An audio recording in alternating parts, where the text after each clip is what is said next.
rien que pays nous appelle.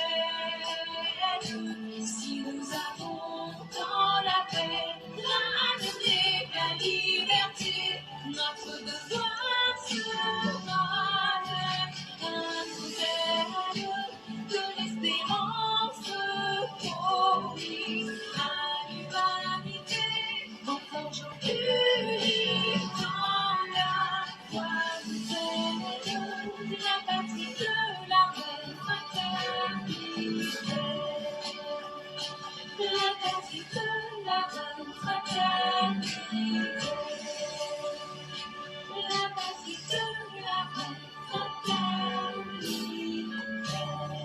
Amène-nous avec un grand courage, nos pères ont conquis la liberté, nous laissons avec d'héritage, il faut sans relâche consolider. Oh, les cœurs fiers ivoiriens, voici le RDR, raffermissons nos liens, ouvrons une nouvelle ère. Militants en véritable frère, dans la paix rassemblée et unie, nous ferons une nation prospère, que notre mosaïque d'ethnie. Oh, les cœurs fiers ivoiriens, voici le RDR, raffermissons nos liens, ouvrons une nouvelle ère. Intégrité, justice, partage, rigueur et respect des droits humains, que ces valeurs sacrées nous s'engagent, rassemblement des républicains. Oh, le cœur fier d'Ivoiriens, voici le RDR, raffermissons nos liens, ouvrons une nouvelle ère. Bonjour mesdames et messieurs, bonjour à tous ceux qui sont sur la plate Éclaireur Pro Vérité. Merci d'être encore une fois de plus présents et présentes. Et sans plus tarder, nous tombons dans les sujets. Et le premier sujet est un sujet tiré de sikafinance.com. Mise en service d'une usine de transformation de 50 000 tonnes d'anacarde à terme. Afcot Cashew, filiale du groupe singapourien Kewal Ram Shamrai, a inauguré son usine de transformation de noix de cajou à Lukukro, communauté villageoise située à quelques encablures de Yamoussoukro, la capitale politique ivoirienne. La mise en service de cette nouvelle infrastructure ultramoderne, qui a eu lieu le 8 janvier, a été effectuée en présence de Kombina Kwasi Adjoumani, ministre ivoirien en charge de l'agriculture, du développement rural et de la production vivrière. D'une capacité initiale de transformation de 20 000 tonnes par an, l'usine va progressivement augmenter sa production d'année en année, allant de 30 000 à 40 000 tonnes respectivement en 2025 et 2026, pour atteindre 50 000 tonnes à l'horizon 2027. Ce sont plus de 1250 emplois directs, dont 80% pour les femmes et plusieurs emplois indirects offerts par cette nouvelle installation industrielle, dont l'impact va se ressentir chez plus de 10 000 personnes. La mise en service de cette usine dans le cadre de l'ambition des autorités ivoiriennes pour atteindre un niveau de transformation de 50% de la noix brute à l'horizon 2030. Il faut noter que la production annuelle de noix brutes de cajou a doublé en une décennie en Côte d'Ivoire, passant de 400 000 tonnes en 2011 à 1,02 million de tonnes en 2022. La noix de cajou représente le deuxième produit d'exportation agricole, aussi bien en volume qu'en valeur derrière le cacao, a révélé le ministre ivoirien en charge de l'agriculture, du développement rural et de la production vivrière. En effet, selon les données officielles consultées par Sika Finance, la production de la noix de cajou de la Côte d'Ivoire s'est élevée à 778 678 tonnes en fin 2022, ce qui a rapporté 507,81 milliards de francs CFA au pays. En outre, sur les 7 premiers mois de l'année 2023, la Côte d'Ivoire a obtenu une recette de 527,89 milliards de francs CFA. pour une production chiffrée à 814 317 tonnes. Premier producteur et exportateur de noix de cajou, la Côte d'Ivoire est également le premier transformateur africain et au 3e rang à l'échelle internationale. C'est un article tiré de Sika Finance publié en janvier 2024.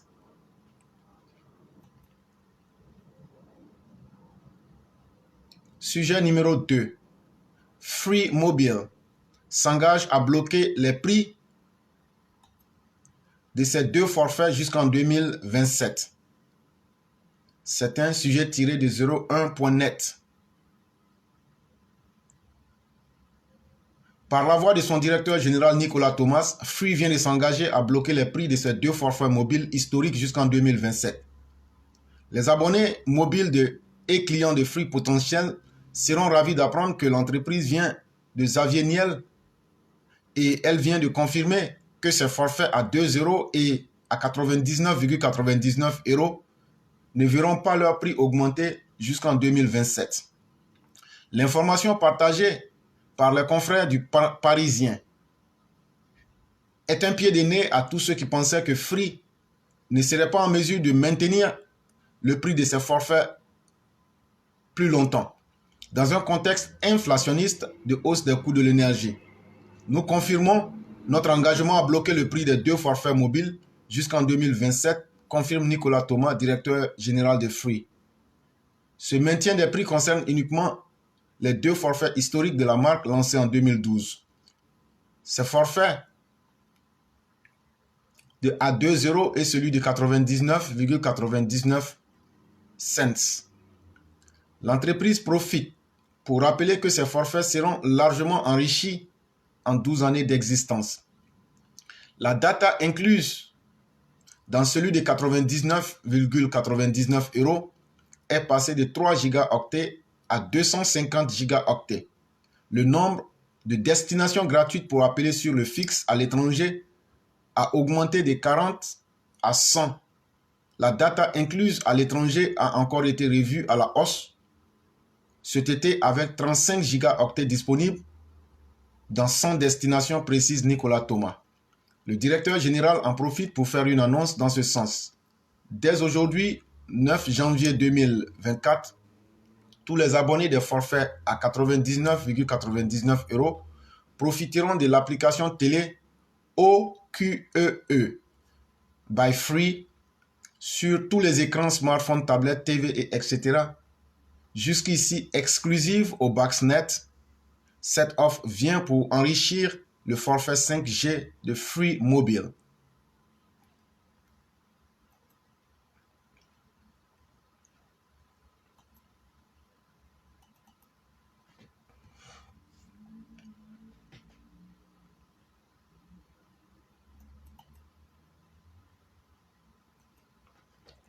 Sujet numéro 3.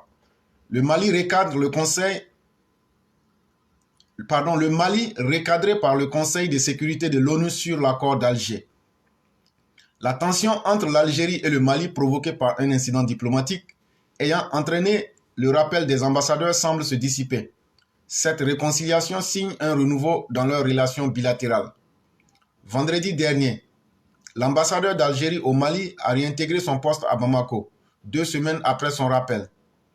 Ces informations relayées par l'AFP émanent d'un conseiller aux affaires étrangères malien et d'une source proche de l'ambassade d'Algérie à Bamako. L'ambassadeur malien, rappelé en réciprocité, demeure à Bamako mais devrait retrouver son poste à Alger prochainement. Ces signes laissent entrevoir une normalisation des relations entre les 2 pays, transcendant l'orage diplomatique passager. Le 20 décembre 2023, le ministère des Affaires étrangères malien avait convoqué l'ambassadeur d'Algérie à Bamako, exprimant la colère des autorités de la transition. Elles accusaient l'Algérie d'actes inamicaux et d'ingérence dans les affaires internes du Mali, notamment dans le processus de paix. En réponse, l'ambassadeur malien a été rappelé par le ministère des Affaires étrangères algérien, Ahmed Attaf, clarifiant les intentions de l'Algérie. Entre-temps, le président de la transition malienne a lancé une initiative de dialogue intermalien sans médiation étrangère pour rendre caduc l'accord de 2015. Cependant, les interlocuteurs du Nord ont rejeté cette offre, réaffirmant leur attachement à l'accord d'Alger. La réunion récente du Conseil de sécurité de l'ONU a réitéré son soutien à l'accord de 2015, appelé aussi accord d'Alger, soulignant l'importance de reprendre le dialogue pour assurer la paix et la stabilité au Mali. Le Conseil de sécurité de l'ONU a rappelé son engagement envers la souveraineté, l'unité, l'intégrité territoriale et l'indépendance du Mali. Soulignant le retrait de la mission de la MINUSMA, il encourage le dialogue entre le Mali et ses partenaires régionaux. Le Conseil exprime également la nécessité d'une amélioration rapide de la situation sécuritaire, notamment dans la lutte contre la menace terroriste. Le Conseil met en avant le rôle du Bureau des Nations Unies pour l'Afrique de l'Ouest et le Sahel, UNOWAS, ainsi que de l'équipe des pays des Nations Unies. Ils doivent soutenir le gouvernement de transition malien conformément à leurs mandats respectifs en maintenant une communication continue. Le Conseil de sécurité souligne l'importance pour le gouvernement de transition du Mali de coopérer pleinement, notamment en respectant les obligations liées à l'accord sur le statut des forces. Les membres du Conseil restent engagés dans la promotion de la paix et de la sécurité dans la région. Source Algérie360.com. Sujet numéro 4, sécurité et défense. L'armée ivoirienne réaffirme sa détermination à combattre toute forme de menace. Lors d'une cérémonie solennelle de présentation des vœux de la nouvelle année, le jeudi 11 janvier 2024 au palais présidentiel d'Abidjan au Plateau, le chef d'état-major général des armées de Côte d'Ivoire, Lansana Doumbia, a réaffirmé devant le président Alassane Ouattara l'engagement indéfectible des forces de défense et de sécurité dans la lutte contre toutes les formes de menaces pesant sur la nation. Dans son discours, le CEMGA a affirmé que pour 2024, l'armée s'engage à consolider les acquis et à rester proactive face aux multiples menaces en maintenant une capacité de résilience dans l'adversité. Le rendez-vous sécuritaire de la 34e Coupe d'Afrique des Nations de football symbolise, selon lui, l'occasion de démontrer le professionnalisme et la capacité des forces armées à assurer la sécurité de l'événement. Faisant un bilan de l'année 2023, le général Lansana Doumbia a rappelé que 2023 a été marqué par une série d'actions significatives des forces de défense et de sécurité visant à consolider la sécurité du territoire ivoirien. Parmi les réalisations majeures, les armées ont maintenu l'inviolabilité des frontières et renforcé leur posture défensive.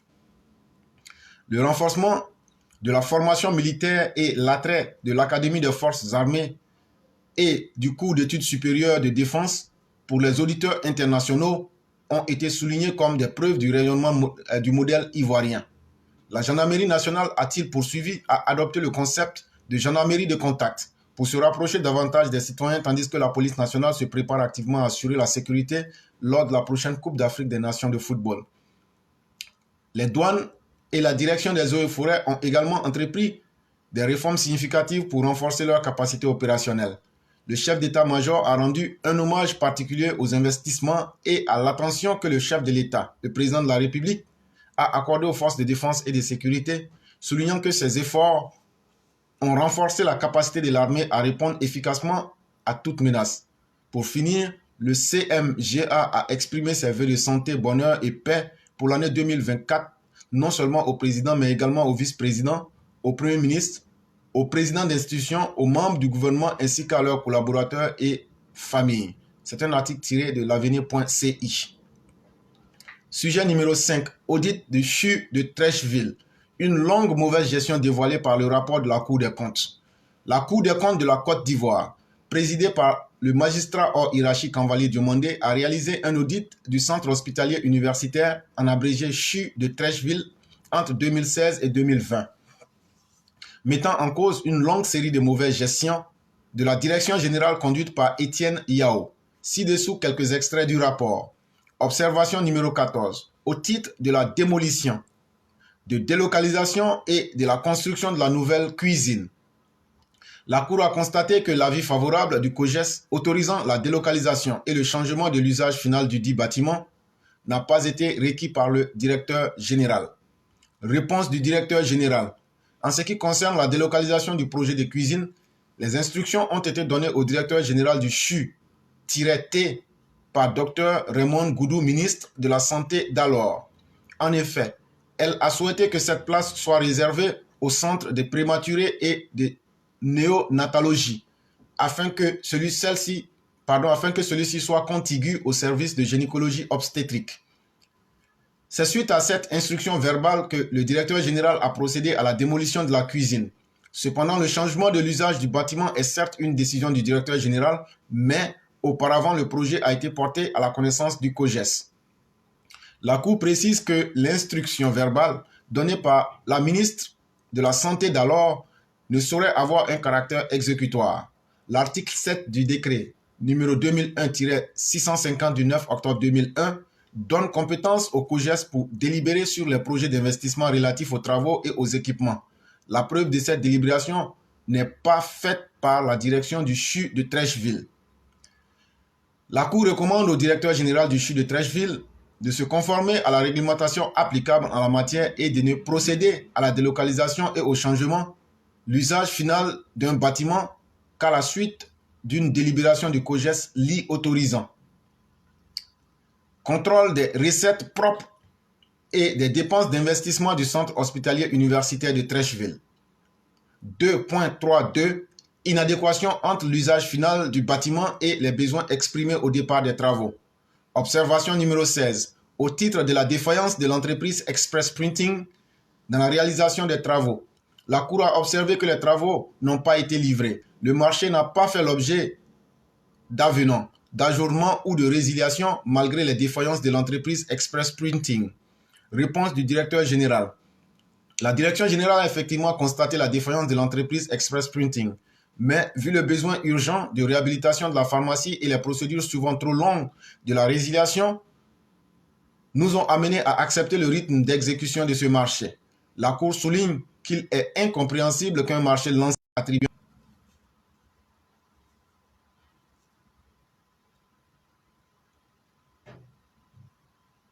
ne connaisse un début de démarrage effectif qu'en 2020. Contrôle des recettes propres et des dépenses d'investissement du centre hospitalier et universitaire de Trècheville. La Cour rappelle que le Code des marchés publics prévoit, en ses articles 122 et 125, la résiliation du marché en cas de défaillance du prestataire. La Cour recommande au directeur général du CHU de Trècheville de se conformer aux dispositions du Code des marchés publics dans la conclusion et la réalisation des marchés. Observation numéro 18 au titre du démarrage, du suivi, évaluation et de l'achèvement des travaux de la Cour, au terme de la vérification des dépenses investissement du CHU de Trècheville fait l'objet que le retard dans le démarrage, l'exécution et la livraison des travaux ainsi que la mauvaise réalisation des travaux de la réhabilitation ne sont pas de nature à assurer la qualité de la dépense publique. Réponse du directeur général. Le marché initial de la réhabilitation du service de gynécologie estimé à la somme de 663 237 494 francs a été régulièrement exécuté à hauteur de 92%. Les décomptes ont été également payés à hauteur de 610 168 495 francs CFA. Il reste par conséquent pour ce marché à payer la garantie estimée à 7% et 1% pour les travaux. Au regard de ce qui précède, le marché de base a été exécuté dans les règles de l'art. Quant à la 12e phase, elle a été initiée par le ministre pour soulager dans les plus brefs délais la souffrance de la population. La Cour, au regard des retards pris et des montants engagés pour la réhabilitation du service de gynécologie, fait remarquer que les travaux n'ont pas été élaborés et conduits conformément à l'article 7, alinéa 2 du décret numéro 2001-650 du 19 octobre 2001 relatif au CHU. La Cour, au regard des retards et des montants engagés pour la réalisation des travaux de réhabilitation du service de gynécologie, fait remarquer que l'exécution des dits travaux n'a pas été respectée et n'a pas respecté les principes d'économie, d'efficacité et d'efficience de la dépense publique. La Cour demande au directeur général du CHU de Trècheville 1. De se conformer à la réglementation en la matière en soumettant à l'approbation du COJES les rapports d'études de faisabilité relatifs aux travaux de réhabilitation, de construction et d'équipement avant le démarrage. 2. De se doter d'un mécanisme de suivi-évaluation des projets d'investissement. C'est un article tiré d'Afriquesoir.net. Et donc, après avoir fini notre présentation, nous passons directement aux différentes personnes qui ont émis des éditos, notamment Mère Blanc. Et donc, nous allons faire lire ces éditos et après, cela sera suivi de l'édito de Sujata le Conquérant. Et quand on aura fini cela, en fonction du temps, on va permettre aux uns aux autres de s'exprimer. Bonjour éclaireur Pro-Vérité, bonjour à tous mes condisciples de la classe éclaireur Pro-Vérité. Mon édito aujourd'hui a pour titre « Restons droits dans nos bottes ». Oui, Armons-nous d'un confort moral inaliénable. Nous le pouvons, car nous ne devons rien à personne. En venant rejoindre le combat sur la plateforme Éclaireur Pro-Vérité, chacun de nous s'est engagé dans du bénévolat. Se battre aux côtés de notre chef de l'État pour laver son honneur en tout lieu et en toutes circonstances, tel est notre engagement. Et chemin faisant, nous nous sommes tirés vers le haut, les uns les autres, en lançant, entre autres, un EPV, un toit. Et ça marche. Oui, nous travaillons chacun dans un domaine de sorte à ne pas tendre la main à quiconque, au risque de se prostituer moralement. Les tentatives de nous détourner de notre objectif commun sont nombreuses, mais tenons bon, tenons le cap, tenons le coup. Nous avons en face de nous des individus qui, lorsqu'ils étaient aux affaires, nous ont fait connaître les pires des scénarios. Le Probo Koala, la Savac, l'escadron de la mort, les colliers incandescents au cou de parfaits innocents, l'article 125, le CNT et ses guet-apens, les troncs d'arbres en travers des routes et j'en passe. Il fallait endeuiller coûte que coûte la population ivoirienne, instaurer le chaos. Que pouvons-nous attendre de ces personnes? Jamais nous n'admettrons un mélange des genres. Leur seul fait d'armes s'appelle les 12 travaux de l'éléphant d'Afrique. Oh, quel succès! Et le sceau du PPTE dont a été affublé notre pays. Faut-il en rire? Faut-il pleurer? Chers tous, restons focus. La moindre embardée reste une façon certaine de ruiner notre combat. Notre plateforme reste un festin intellectuel. Maintenons le cap. Merci et à bientôt. Merci infiniment à Mère Blanc pour ses conseils de sagesse et de résilience. Et nous passons à Sundiata le concurrent qui avait enregistré un édito. Et donc après celui-ci, on va pouvoir donner la parole à tous ceux qui voudraient la prendre. Bonsoir à tous. Je vous remercie de me donner la parole. C'est un honneur pour moi de prendre la parole aujourd'hui. Je voudrais m'exprimer sur un seul sujet d'actualité qui est l'assainissement et l'opération Ville propre dans le cadre de la CAN 2023. On va dire, c'est vrai, c'est la CAN 2023, mais on la joue en janvier 2024. Voilà, donc il faut préciser cela. Alors, il a été donné de constater que des investissements énormes ont été faits ces dernières années dans le cadre de la CAN 2023 qui va commencer ce samedi 13 janvier 2024, plus précisément au stade Ebempe.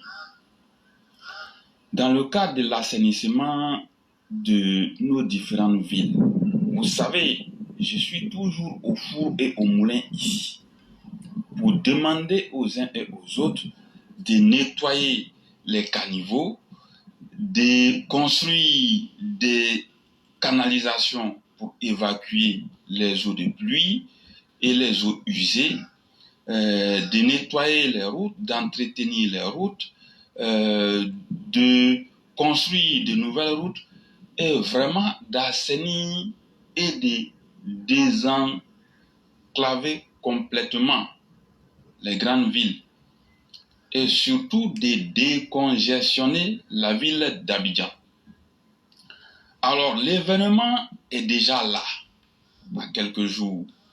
Et nous avons constaté que dans le cadre de l'assainissement des villes qui doivent accueillir la CAN et dans le cadre aussi des opérations d'embellir ces différentes villes, les installations anarchiques sur le domaine public ont été détruites et il y a des gens qui sont installés sur le domaine public, qui ont même construit malheureusement.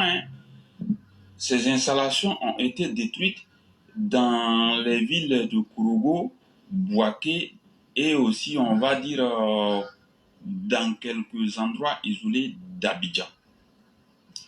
Ce que je sais beaucoup plus, ce sont les villes de Korogo et de Bouaké. À Korogo, plus précisément, dans le village de ma maman, j'ai bien vu de mes propres yeux des gens, des commerçants qui occupaient illégalement le domaine public, qui avaient même construit et qui y étaient, qui faisaient leur activité. Et parfois, nous nous posons les questions de savoir comment ont-ils pu faire pour pouvoir s'installer là, ou bien qui leur a donné l'autorisation de construire là. Donc aujourd'hui, vous voyez que vous êtes, on va dire, délogé de ces endroits-là parce que vous occupez illégalement le domaine public. Et dans tous les pays du monde, surtout dans les pays développés, on ne peut pas encourager l'occupation anarchique et illégale du domaine public. On ne peut pas encourager cela. C'est dans ce sens que les opérations sont en cours en ce moment. Parce que nous accueillons tous les pays du monde, on va dire, hein, et la Côte d'Ivoire est sous projecteur. Donc, il est tout à fait nécessaire d'embellir, d'assainir, pour donner une très belle image de notre pays. L'opération qui consiste à déguerpir les gens qui occupent le domaine public est tout à fait normale, c'est légitime. C'est une opération qu'il faut soutenir. Et nous aurions voulu que ces différentes opérations qui sont en cours, nous aurions voulu qu'elles se fassent bien avant pour ne pas qu'aujourd'hui, on se retrouve dans une situation de critique acerbe. Mais cela dit, il faut toujours commencer quelque part. La CAN a été une opportunité d'embellir ces différentes villes-là. Et nous soutenons le gouvernement et les différents maires qui sont engagés dans les opérations d'assainissement et des opérations de villes propres. Nous avons constaté également qu'il y a encore des gens qui habitent à côté du 4e pont, plus précisément à Bouribana. Logiquement, ils étaient censés partir, mais jusqu'à une date récente, ils ne sont pas partis. Vous voyez? Il était question qu'on les déguerpisse avant-hier. L'opération a été reportée pour des raisons que nous allons évoquer tout à l'heure. Ce qu'il convient de préciser, nous voulons tout d'abord en appeler au sens de la compréhension de tous nos concitoyens pour qu'ils comprennent que le domaine public, on ne s'y installe pas. Le domaine public, il est d'utilité publique. On ne vient pas construire sur le domaine public. Donc nous demandons à nos concitoyens de comprendre pour une fois qu'il est très important de ne pas occuper illégalement le domaine public. Je l'ai déjà dit, ces opérations de déguerpissement doivent se faire et c'est tout à fait normal. Ce sont des opérations que nous soutenons. Il se trouve que ces opérations d'assainissement et de déguerpissement qui sont lancées arrivent à dans un contexte où de plus en plus, si on veut vraiment aller jusqu'au bout de l'opération, ça va créer des mécontentements. Ça crée même des polémiques. Ça crée même des critiques acerbes que nous voyons. Face à la situation, qu'est-ce qu'il faut faire? Parce que nous sommes pris entre le marteau et l'enclume. Est-ce qu'il faut laisser des concitoyens s'installer anarchiquement dans des endroits où il ne faut pas? Nous répondons non. Il ne faut pas laisser les citoyens s'installer sur la route ou bien sur le domaine public dans les endroits où il ne faut pas. Il ne faut pas le faire. Maintenant, qu'on a commencé à faire et que des voix s'élèvent pour dire qu'elles ne sont pas d'accord, des personnes s'élèvent pour dire qu'elles ne sont pas d'accord, des gens s'élèvent pour se plaindre, des gens sont de plus en plus amers dans les critiques vis-à-vis du gouvernement. Et des gens même sont en train même d'exprimer le mécontentement. Qu'est-ce qu'il faut faire? Qu'est-ce qu'il faut faire dans une telle situation? Voyez-vous que parfois c'est souvent très difficile pour les décideurs. Regardez par exemple le cas de Boribana. Tout le monde sait. Le pont était en train de venir depuis 2018. On a dit aux gens de quitter. Certains sont partis. Certains ont décidé de rester. Mais vous savez, en toute honnêteté, les gens qui avaient construit ont été dédommagés. Et on a même donné l'argent à des gens pour aller louer une maison. Qu'est-ce qui a pu bien se passer et les gens sont restés? Vous avez vu, avant-hier lundi, il était question de les déguerpir. Après, certaines réunions avec le nouveau ministre-gouverneur et même certaines médiations, il a été question de reporter l'opération de déguerpissement de ceux qui sont encore à Boribana à une date ultérieure. Ça a été une décision très sage, ça a été la meilleure décision. Nous savons très bien que les populations y sont installées en ce moment en toute illégalité et qu'elles n'ont même pas raison d'y être. Mais voyez-vous, si on avait détruit avant-hier ce qui allait se dire, ce qui allait se passer, nous sommes dans un contexte, nous sommes dans un pays où les mauvaises personnes interprètent tout maladroitement, même quand c'est bon. Pour éviter les critiques acerbes, pour éviter d'avoir des mauvaises consciences après, pour éviter d'avoir des regrets ou bien des remords sur la conscience, qu'est-ce qui a été décidé? Il a été décidé du report de cette opération et ça a été la meilleure décision. Parce que ce que nous voulons, c'est quoi? C'est d'embellir les pays, c'est d'arranger la situation. Mais en même temps, nous ne voulons pas nous mettre à dos certains de nos concitoyens. Cela aussi, il faut que les gens comprennent. Parce que on ne va pas laisser de façon indéfinie les gens s'installer en toute illégalité sur le domaine public, je l'ai déjà dit. Aujourd'hui, face à une situation où certains pourraient être amenés à récupérer politiquement cette opération ville propre ou d'assainissement, où certains pourraient être amenés à juger négativement le président de la République.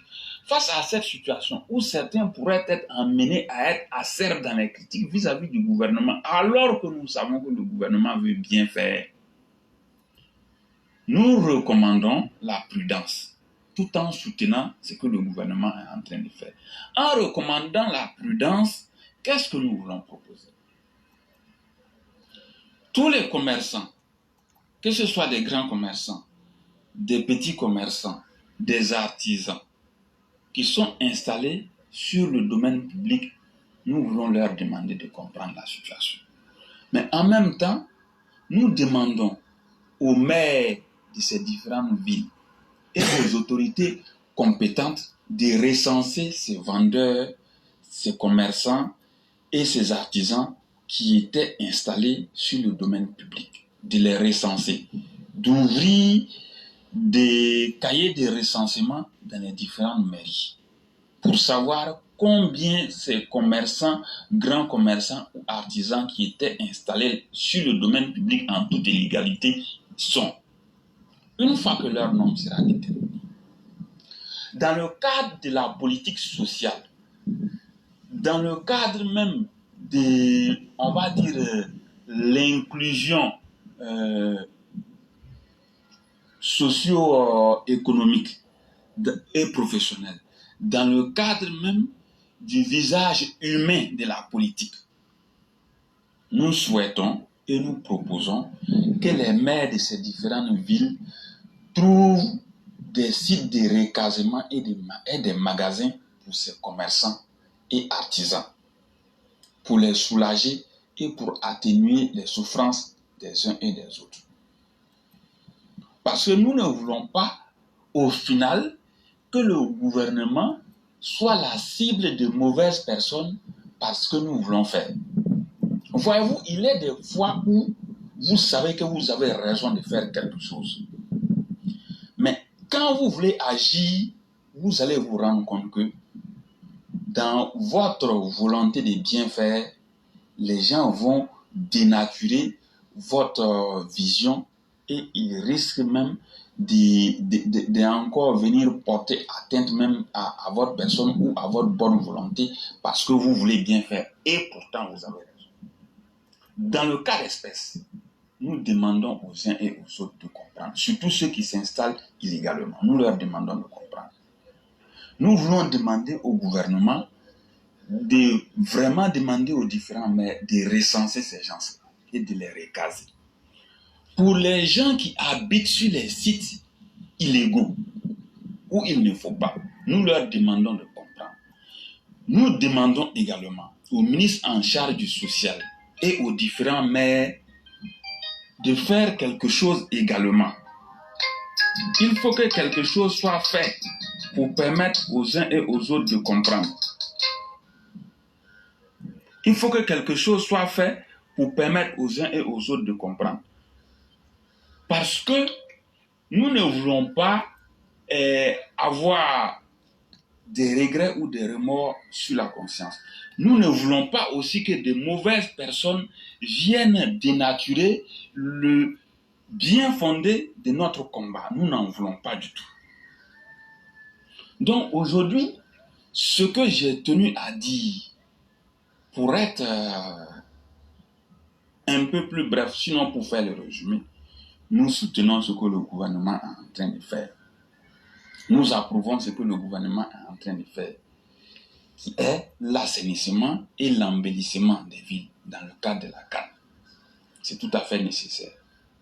Mais en même temps que ces travaux se font, nous souhaitons que la diplomatie, l'approche, la concertation et les conciliations soient engagées auprès des commerçants ou bien des gens qui occupent ces sites pour leur permettre de bien comprendre le bien fondé.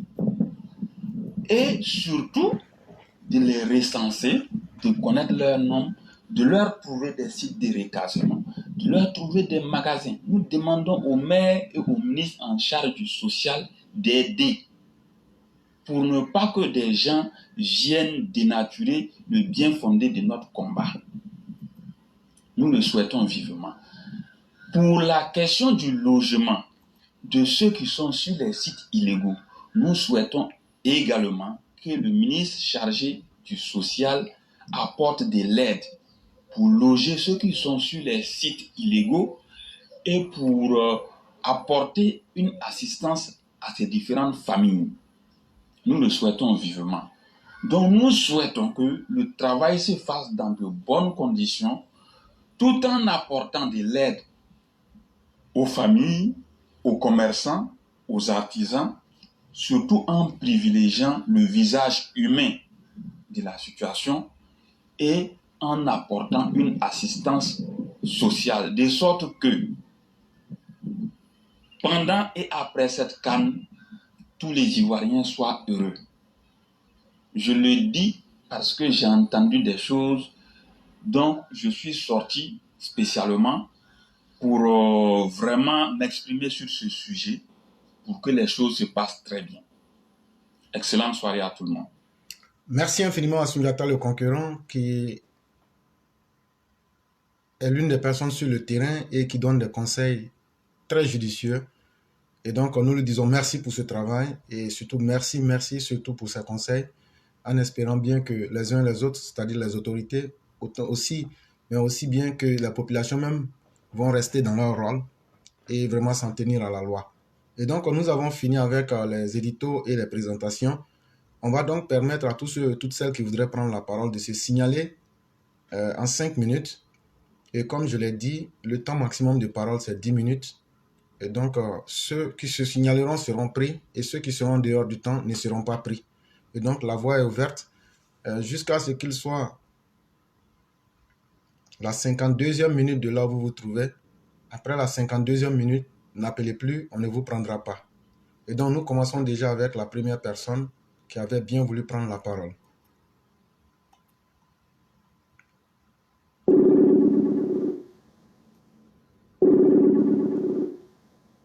Allô? Oui, bonjour, cher frère, comment allez-vous? Bonjour, oui, ça va bien chez vous? Oui, ça va. Donc, vous avez la Ok. parole. Ok, bonjour à vos grands frères, bonjour à tous les auditeurs qui nous écoutent. Bonjour à tous les auditeurs, que ce soit en Côte d'Ivoire, que ce soit partout dans le monde qui nous écoutent. J'aimerais commencer d'abord mon intervention par dire bonne guérison à Maman Ouragan. On a appris qu'elle se sent pas bien. Donc, Maman Ouragan, on vous souhaite bonne guérison et puis on espère que vous allez nous revenir vite. Grand frère, aujourd'hui, je vais juste parler de deux sujets.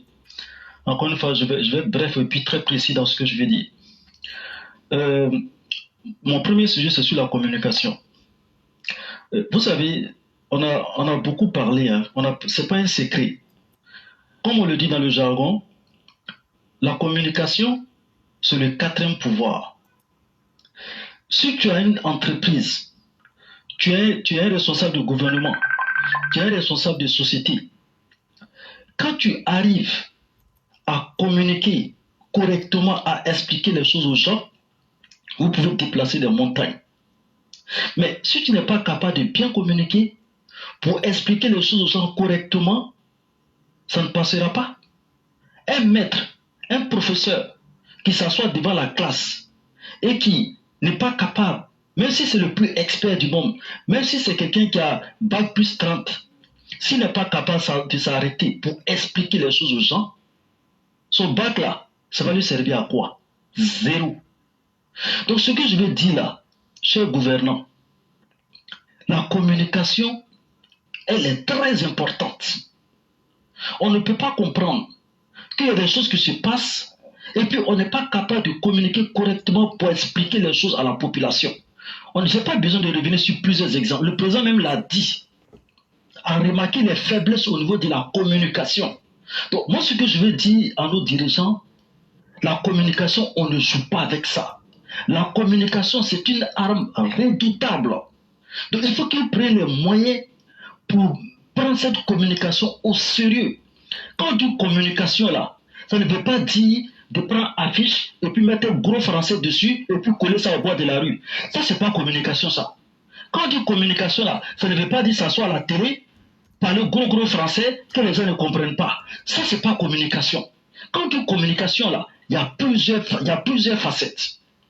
Il y a les gestes, il y a ton comportement, il y a ton savoir-faire, il y a ton savoir-être, la façon que tu te comportes là. Même si toi-même tu n'as pas encore fini de parler là, les gens sont déjà d'accord. Vous comprenez? Ce que on va vous dire là, descendez au même niveau que la population pour leur expliquer. Aujourd'hui là, les réseaux sociaux, c'est une arme qui est très... Mais comment les Russes arrivent à s'introduire dans des pays pour mélanger les élections? Comment ils le font? Ils utilisent les réseaux sociaux pour mélanger les gens.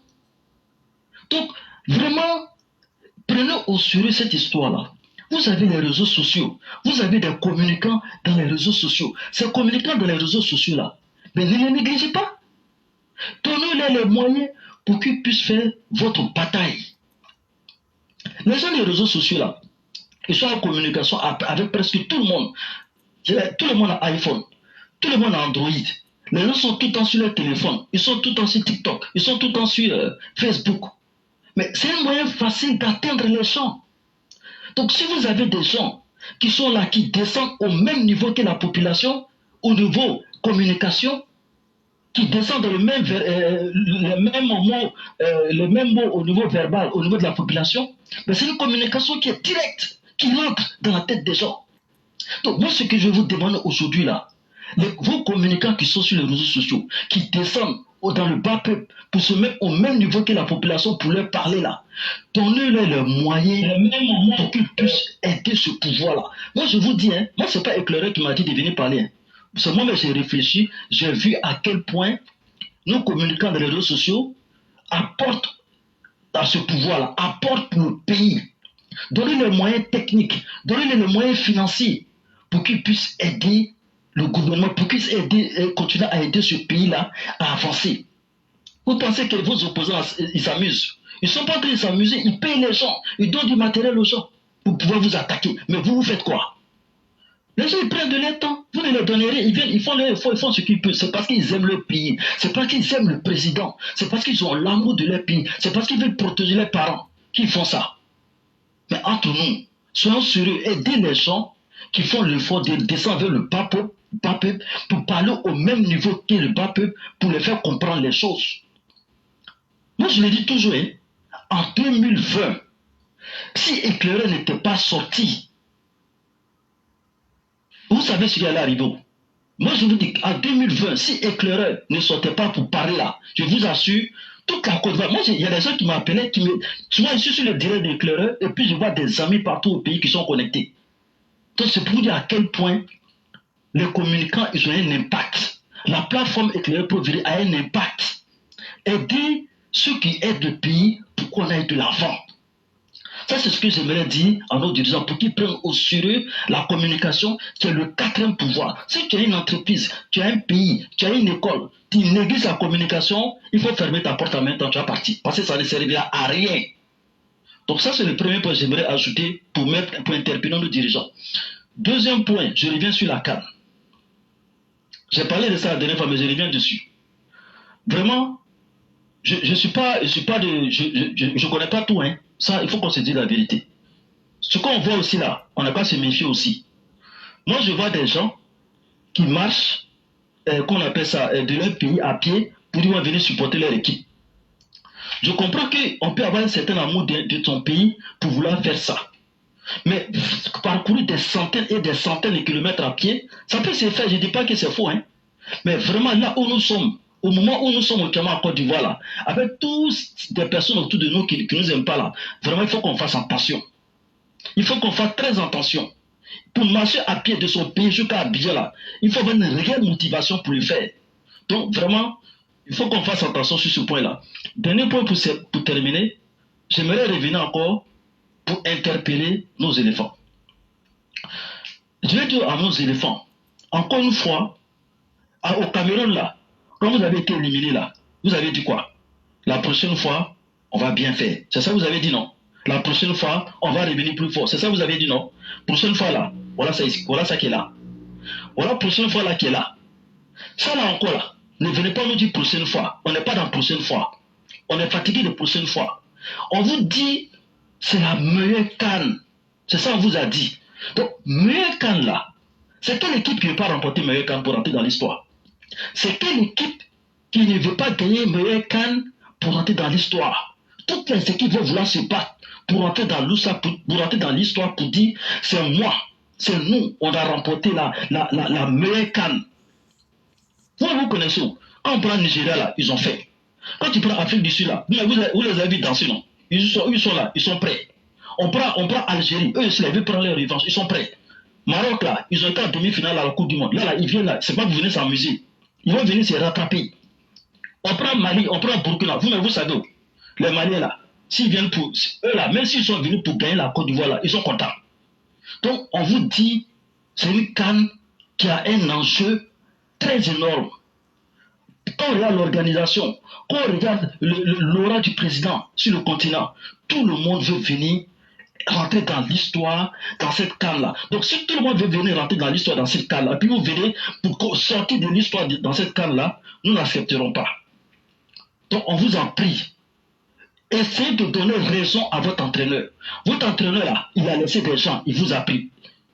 Il a eu l'embarras du choix. Donc trouvez à votre entraîneur qu'il a eu raison. Trouvez à votre entraîneur qui ne s'est pas trompé en vous sélectionnant là. Donc on vous en prie, s'il vous plaît. Tout le monde veut rentrer dans l'histoire, vous aussi là, rentrez dans l'histoire en jouant le meilleur ballon que les éléphants n'ont jamais connu. Donc vraiment merci pour vous grand frère. C'est ce dernier message, j'aimerais encore lancer à nos éléphants pour qu'ils rentrent dans l'histoire en nous faisant une meilleure prestation qu'on n'a jamais vue. Merci, bonne journée. Merci infiniment et espérons bien que vos conseils soient entendus et que la dignité soit l'élément qui va propulser nos équipes, surtout celles de la Côte d'Ivoire, de l'avant. Et je vais terminer vos propos en jouant les propos du chef de l'État. Parce qu'en vérité, vous savez, les conseils sont souvent mieux quand il s'agit de corriger plus que les conseils. Et on a tellement parlé sur la communication que ce n'est plus un secret pour quiconque. Est-ce que c'est encore utile même de conseiller qui que ce soit? De toute façon, quand des gens sont suffisamment intelligents, ils savent ce qu'ils font et donc faisons leur confiance. Peut-être c'est nous qui nous faisons peur à nous-mêmes, Mais eux, ils savent ce qu'ils font en termes de communication. Donc, laissons-les faire ce qu'ils savent faire. Et je rappelle ceci avant que vous partiez, les propos du chef de l'État à cet effet. Tenir. Je prends le domaine de la communication. Nous voyons du n'importe quoi sur les réseaux sociaux et chaque ministère a une direction, une cellule de communication. Alors, chaque fois que je vois cela, je le dis donc au Premier ministre, au ministre de la Communication, à la directrice de la Communication, que je ne peux pas comprendre qu'avec tous les moyens de l'État, moi, j'entends pas, hein. avec une cellule de communication dans chaque ministère, que nous ne puissions pas réagir. Cela montre que ces personnes ne travaillent pas, ou bien qu'elles ne se préoccupent pas. Il m'est arrivé plusieurs fois moi-même, en entendant ou en voyant des choses à la radio ou à la télévision, d'appeler le ministre concerné pour dire on vient de dire telle chose, je demande une réaction, notamment pour les ONG concernant les droits de l'homme. Donc je souhaite dire que pour moi, ce domaine de l'inspection générale d'État est essentiel. Ce n'est pas tout simplement pour avoir de bons points en matière de bonne gouvernance, mais pour l'efficacité de la gestion de l'État, d'une part, et deuxièmement... Et donc, chers frères, j'allais vous dire excellente soirée à vous. C'était les propos du chef de l'État relativement à la communication. Et donc, puisque du chef de l'État jusqu'aux collaborateurs, parce que quand le chef de l'État parle, c'est l'ensemble des Ivoiriens qui a parlé. Tout le monde est conscient du problème, mais si ça continue, c'est qu'ils en tirent un avantage et souhaitons que vraiment les bénéfices, ils puissent les récolter un jour. C'est ce que j'allais dire. Ok, merci grand frère, bonne journée. Il n'y a pas de problème. Vous passez un excellent vendredi. Ouais, à vous aussi. Ok.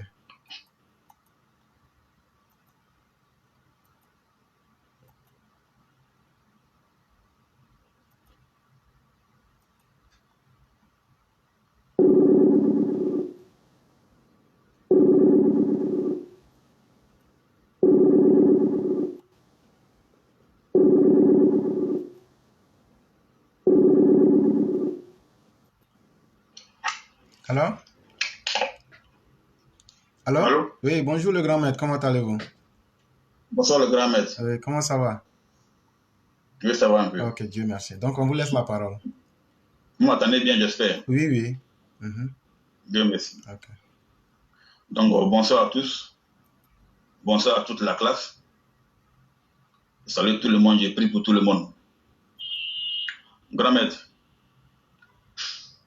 Allô? Oui, non, vous pouvez parler. Vous savez que j'ai cette habitude, quand les gens parlent, je les écoute. Et donc, même si je ne réponds pas, ça ne veut pas dire que je ne vous réponds pas. J'écoute simplement. Ok. Oui. 2020, 2024, c'est un chemin parcouru. Vous savez, on peut arriver, on peut être au sommet. Ce n'est pas un problème. Mais c'est rester au sommet que le problème. Depuis 2020 jusqu'à 2024, vous êtes là. Je laisse l'épisode de DMC de 2019. Mais de 2020 à 2004, on est au sommet. Rester au sommet est difficile. Il fait ce rappel-là pour te dire que merci. Grand maître, merci. Avant de faire les bénédictions, je vais d'abord prier pour le chef de l'État, que Dieu donne longue vie à lui et sa famille. Amen. Et en même temps, prier pour toute la classe. Maintenant, grand maître, longue vie à toi. Longue vie à toi. Chaque fois que j'appelle, je dis longue vie à toi. Parce que, je te dis une fois, je fais ce combat pour 3 personnes. Le Prado, TBO et toi. Oui, donc longue vie à toi. Longue vie à toi. Et santé à toi, pour que tu puisses être là jusqu'à ce que le pouvoir des Prado finisse. Moi, j'ai une inquiétude. J'ai très peur pour l'avenir. Si tu n'es pas là, ça va chauffer. Donc, pour que tu sois là, sois en bonne santé et longue vie à toi. Moi, le vieux est mon fétiche. Ça fait un bon moment que je n'interviens pas parce que j'étais un peu hors réseau. Donc, quand je viens comme ça, je dois d'abord écouter les anciennes vidéos avant d'intervenir. Le rôle a dit, c'est une classe. On doit se mettre à jour.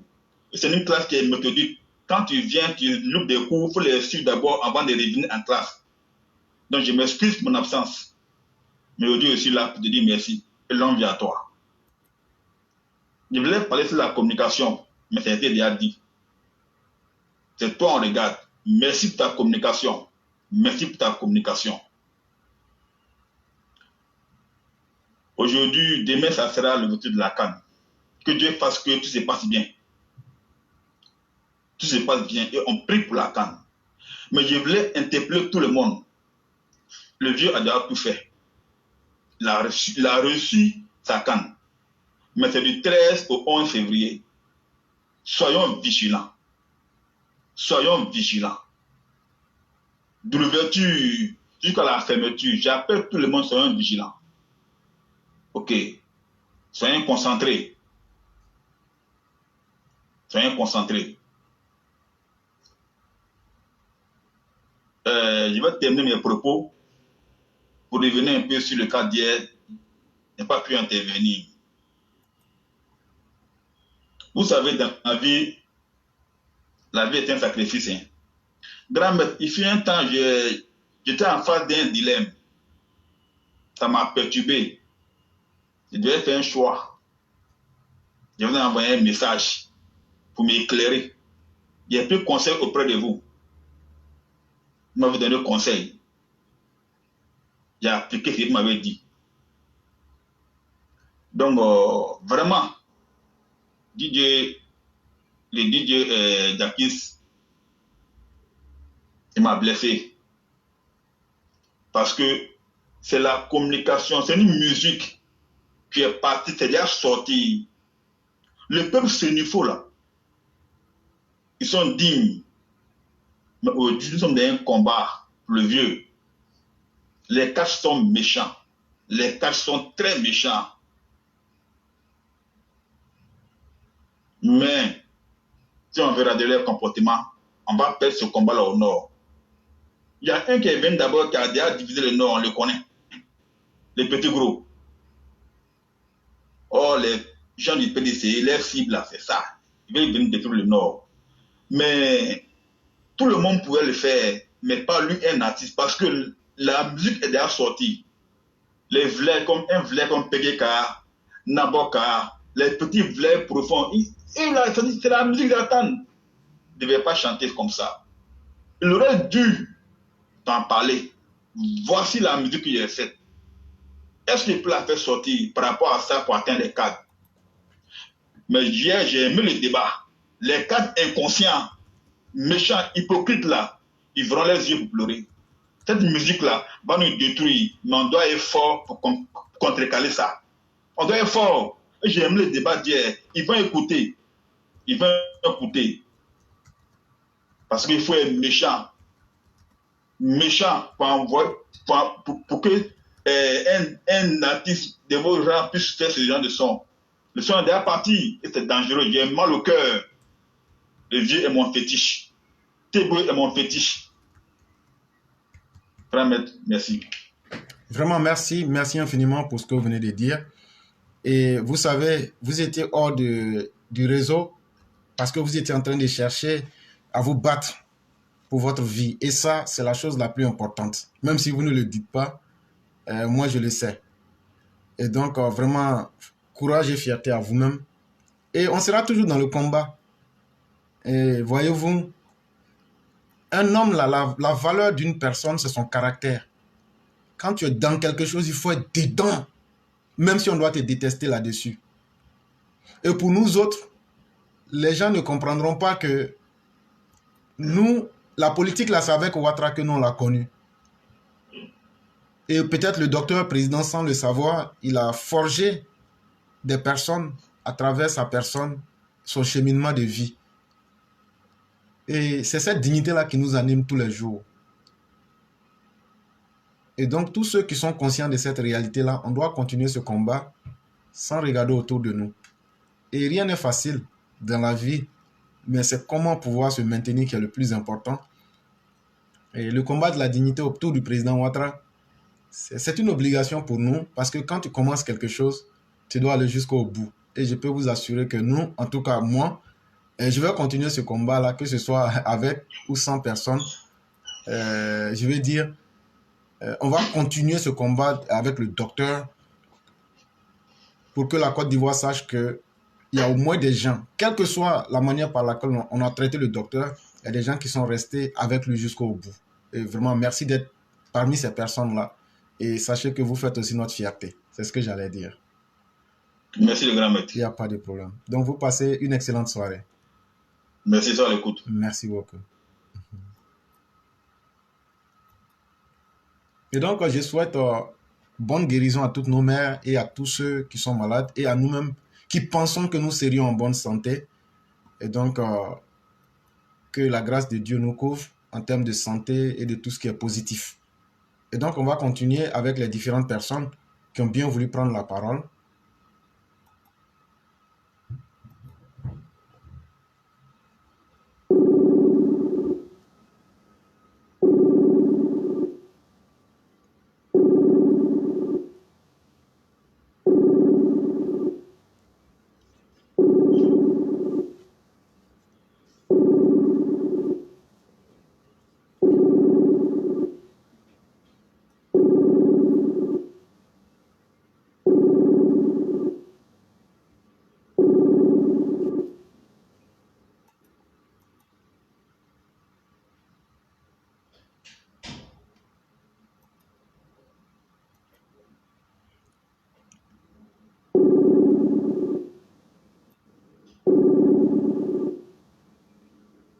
Alors, bonjour, cher frère. Bonjour, chère mère, comment allez-vous? Je vais très bien et toi? Dieu merci, tout va très bien. Ah, ok, merci beaucoup. Il n'y a pas de problème. Je vais te dire bonjour à toute la classe. Vraiment, cher professeur, moi, je ne vais pas mentir, c'est toi qui m'inspires. Quand tu n'es pas inspiré, je ne suis pas inspiré. Donc, vraiment, je te demande pardon. Voilà, il ne faut pas me lâcher parce que c'est toi qui me permets de sortir ce que je peux donner. Voilà, donc on te demande vraiment pardon. Et tu sais, cher frère, dans la vie, là, comme toi-même tu nous dis, même si l'être humain ne reconnaît pas ce que tu fais et que Dieu reconnaît ce que tu fais, c'est mieux que l'être humain. Parce que Dieu lui-même, là, il a sa manière de récompenser. Et l'intelligence que Dieu t'a donnée, là, personne ne peut te prendre ça. Quand je te vois, quand tu développes les sujets, si tu n'es pas intelligent, là, tu ne peux pas le faire. Et qui t'a donné ça? C'est Allah. C'est Dieu qui t'a donné ça. Donc, que les gens t'aiment, ou bien que les gens partagent, que les gens ne partagent pas, nous, on s'en fout. L'essentiel, là, le message, on va véhiculer. Et on sait que ça va toucher des cœurs. Tu comprends? C'est le plus important. Moi, en tout cas, pour moi, c'est le plus important. Ne nous regarde pas. Ne regarde pas ce que les gens... Il faut faire, il faut donner ce que tu peux nous donner. Et là, aujourd'hui, tu as pris un bon sujet comme ça. Mais franchement, tu n'as pas développé. Coup de compte arrivé chez les chus, là. Moi, mais j'attends que coup de compte là n'a qu'à arriver chez les mères, là. Parce qu'il faut qu'on se dise la vérité. Quand j'écoutais tout à l'heure le conquérant, c'est comme si on n'a même pas de maire. On veut tout reposer sur le président. Moi, je n'arrive pas à comprendre. Pour un cas, une commune propre là, est-ce que le président a besoin de venir là-bas? Nos maires là sont là pourquoi? Les employés sont là pourquoi? Même chose que la communication. Communication là. Est-ce que ça on a besoin de demander? Il y a des gens aujourd'hui là, le monde a changé. Il faut qu'on parte avec le changement du monde au fait. Aujourd'hui, l'Afrique doit dire Dieu merci, Internet est arrivé chez nous. Aujourd'hui, il y a les réseaux sociaux. Il y a des gens vraiment qui peuvent véhiculer des messages pour les ministères, pas les gros français là. Aujourd'hui, les gens ne lisent plus, hein. Les gens veulent écouter. On ne veut plus lire. Parce que lire la même là, c'est un problème. C'est pas comme on aussi qu'elle est à l'école. Les gens veulent écouter. Il y a des gens qui sont écoutés. Pourquoi ne pas les embaucher pour véhiculer les messages? Franchement, quand on dit communication, là, moi, franchement, les gros français, les gros trucs qu'ils écrivent ici, c'est pas ce qu'on a envie de voir. Prenez des gens aussi simples qui vont véhiculer. Regardez le président, ou bien le président, qui me dit tout à l'heure. Le président a dit qu'il ne faut pas, ils vont faire sortir les nourritures de première nécessité. Là, ou bien c'est faux. Effectivement, oui. Mais qui a parlé de ça? C'est toi l'éclaireur seul qui a parlé de ça. Beaucoup de personnes ne savent même pas. Même hier, j'étais en communication avec une petite sérieuse. Elle dit, papa, ils vont dire notre attiqué sort plus haut. Elle dit, il y a quoi? Quand je l'ai dit, elle dit, depuis quand? J'ai dit, tu vois? Vous voyez la communication? Ce n'est pas véhiculé, le message n'est pas véhiculé. Beaucoup de personnes ne savent pas. Même en Côte d'Ivoire, là-bas, là, beaucoup ne savent pas. Quand vous saviez qu'il y a des décisions qui ont été prises comme ça qui peuvent affecter la population, véhiculez le message pour que tout le monde puisse entendre. C'est comme si je dis, hey, aujourd'hui, un maire se lève chez lui dans sa commune, il dit, hey, on ne verse plus l'eau dehors. On ne verse plus l'eau dehors là. Si tu as écrit sur papier en sang, dans bas de ça, il faut faire la communication. Il faut prendre des gens, il faut débourser de l'argent, embaucher des jeunes pour parler de quartier en quartier. Le maire dit de ne plus verser l'eau. C'est comme ça. Nous, quand on était enfants là, avant quand on était au village, souvent tu dois t'attendre boum boum boum boum dans le quartier, et puis tu demandes à ta grand-mère, maman, il y a quoi? Elle dit non, c'est un message, je veux véhiculer. Avant, c'était comme ça. Mais aujourd'hui, là, Dieu a tout facilité. Hein? Maintenant, je ne comprends pas que côté communication, là, vraiment, là, c'est nous, c'est le ministère de la communication qui est le problème. Moi, c'est pas qui s'occupe de ça, hein, mais c'est vous le vrai problème. Parce que vous partez prendre peut-être des gens incompétents. J'avais dit incompétents parce que si le message n'est pas véhiculé, c'est qu'ils sont incompétents. Donc, s'il y a des gens, des librairies par terre qui peuvent véhiculer le message, embauchez-les. Embauchez, il y a trop de militants qui sont prêts à travailler. Il y a plein de militants qui disent qu'ils n'ont pas de travail, ils n'ont pas de travail. Est-ce que vous les embauchez dans ce genre de choses-là? On n'a pas besoin d'avoir des bacs, des diplômes pour devenir quelqu'un.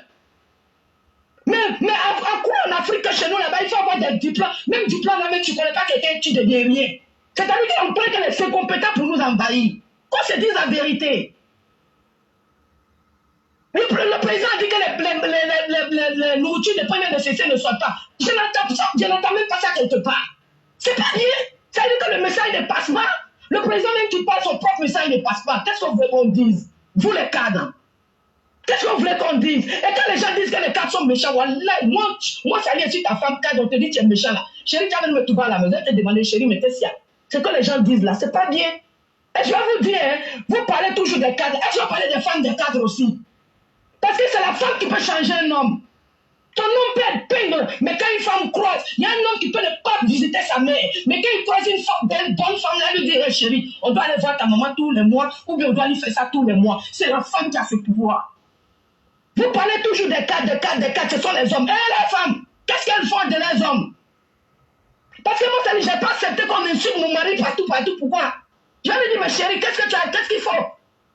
Aujourd'hui, quand on dit que certaines personnes ont volé là, c'est que ça c'est une fierté de la fierté d'une femme. Non! Mais quand ton mari fait des trucs qui ne sont pas bien, il faut lui donner des conseils. Le premier conseil d'un homme là, c'est sa femme. Pourquoi papa nous dit qu'on n'a qu'à faire des bénédictions pour sa femme? Parce que le seul sait ce que sa femme lui donne. Le seul sait ce que sa femme lui dit. Et on le voit, c'est pas qu'il parle, non, on voit. Cette femme-là est tellement prête, elle n'est même pas un enfant de la Côte d'Ivoire, mais elle est tellement prête pour les Ivoiriens, quand même. Faut pas, on va toujours parler des cadres sans parler de leurs femmes. Les femmes, là, elles font quoi? Souvent, même là, tu peux demander, quand une femme est bien là, souvent même pour atteindre l'homme, là, c'est pas sa femme, les gens passent. On dit, madame, on va faire ça, est-ce que tu peux parler à ton... C'est celle qui a le pouvoir de le faire comprendre. Mais pourquoi toujours quand vous venez parler, on parle que des hommes? Où sont les femmes? Franchement. Et puis, à faire des cadres, voilà, je sais qu'on ne temps passe, mais j'ai parlé des cadres, on est j'ai là. J'ai 6 minutes. Ok, je sais à 6 minutes. Affaire des cannes là. Quand on nous dit ville propre, ça fait honte. Est-ce que nous, en tant qu'Africains, on doit nous dire ville propre? Mais, hey, vous savez quoi? Chez les Occidentaux, là, c'est propre parce qu'ils ont des amendes qu'ils donnent aux gens. Ils imposent la propriété aux gens. Mais si la propriété n'est pas imposée en Afrique, on ne va jamais être propre. Parce que l'être humain est de nature têtue. Donc, imposer la propriété aux gens. Si vous voulez que nos carnivores ne soient pas remplis de comment on appelle ça là, de sachets ou autres là, faites une sensibilisation et puis dites-leur ce qui les attend. Vous allez voir si les gens ne vont pas changer. Parce que nous-mêmes, nous-mêmes, Africains même là, on n'est pas comme les Blancs. Hein. Les Blancs, souvent quand tu parles, le Blanc écoute. Mais l'Africain, il faut mettre le feu sur lui pour qu'il t'écoute. Et puis Africain, c'est pas ça de dire Africain, c'est partout. Une fois que tu as la peau noire là, c'est quand on te chauffe là que ça passe bien. Quand on te chatouille là, ça passe pas. Donc franchement, réveillez-vous. On est fatigué, mais on attend que quand la n'est fini, que Dieu fasse que la canne se passe bien. Papa, tu as fait ta part. Maintenant, c'est aux Ivoiriens de faire leur part. Quand Cannes va finir, on va rentrer dans les bonnes choses. Merci l'éclaireur, vraiment merci pour tout. Merci. Bonjour à tous. Merci infiniment, cher maire. Merci pour les messages que vous venez de véhiculer. Et vous savez, le combat que nous menons là, il faut le dire en vérité, une seule personne ne peut pas réussir le combat. C'est un combat qui doit être fait ensemble. Parce que c'est pour une nation que nous sommes en train de lutter. Et comme j'aime bien le dire, c'est pour les générations à venir. Et donc, vous allez beau critiquer la communication, ce n'est pas un fait nouveau, ils le savent. Mais moi, je vois le problème sous un autre aspect. Posons-nous la question, et si cette situation même les arrangeait tous? Ça peut être une question idiote, mais à un certain moment, quand quelqu'un s'est habitué à faire quelque chose, voyez-vous, l'habitude devient finalement son destin. Et quand c'est comme ça, on se dit peut-être qu'ils ont un intérêt qu'ils tirent là-dedans. Et nous autres, quand on se plaint ici des partages, des directs, comprenez que ce n'est pas le partage qui nous intéresse, comme je le dis. Parce que tu fais quelque chose pour obtenir un bénéfice. Est-ce qu'on demande que les gens partagent pour essayer de faire rentrer de l'argent dans nos poches? Je n'ai jamais pris 5 francs avec Facebook. Est-ce qu'on fait, on demande de partager pour que les gens puissent être connus? Quelqu'un qui est caché derrière un écran, c'est quelle publicité il recherche? Mais le problème, c'est ce que nous savons. Et c'est la volonté de vouloir sauver les gens à qui on veut cacher l'information. C'est tout. C'est tout. Et vous avez pris un exemple qui est palpable. Le président a dit, jusqu'à ce qu'on atteigne l'autosuffisance alimentaire, même si ça va prendre 1000 ans, il ne faudrait plus qu'on voit un camion qui est en train de sortir avec nourriture. Il y a combien qui ont communiqué là-dessus? Du sommet de l'État jusqu'aux communicants les plus simples. Vous venez de dire qu'il n'y a eu qu'une seule personne. Donc ça veut dire que la communication n'est pas passée.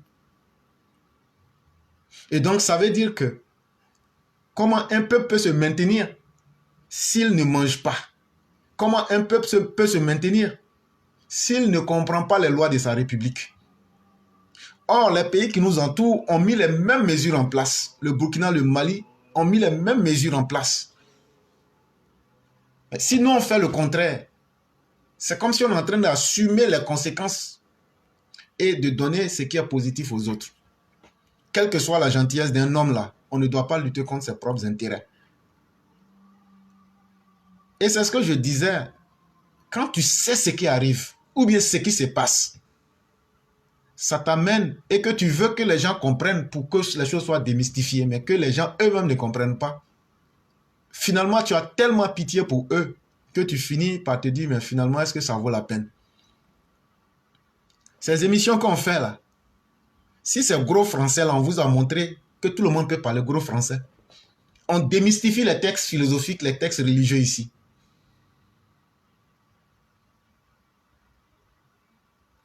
Ça me rappelle l'histoire du prophète des musulmans.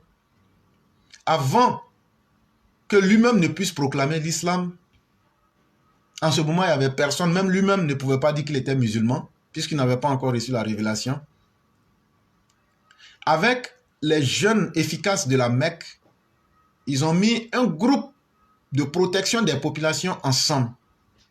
Ça veut dire leur rôle, tout ce qui est injuste dans la société de la Mecque de l'époque, eux, ils vont rendre justice sans regarder les yeux de quiconque. Et le prophète de l'islam s'était tellement fait remarquer par sa justice et son intégrité que les gens ont fini par le surnommer Mohammed le digne de confiance.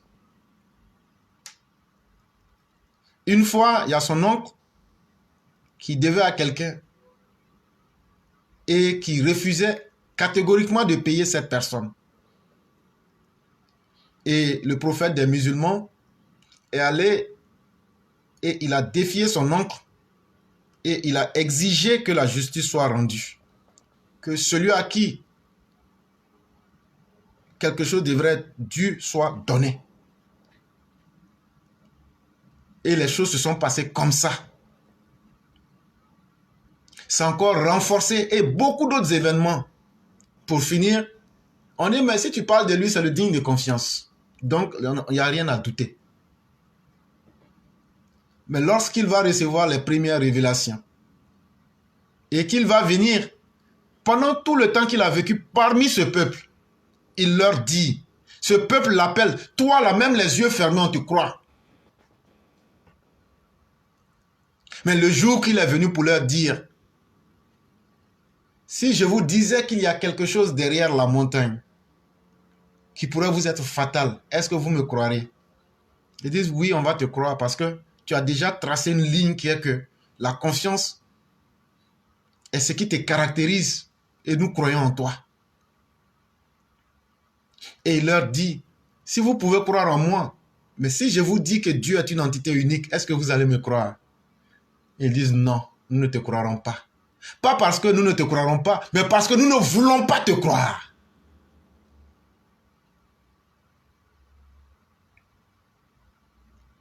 Vous le petit peuple là, nous le petit peuple là,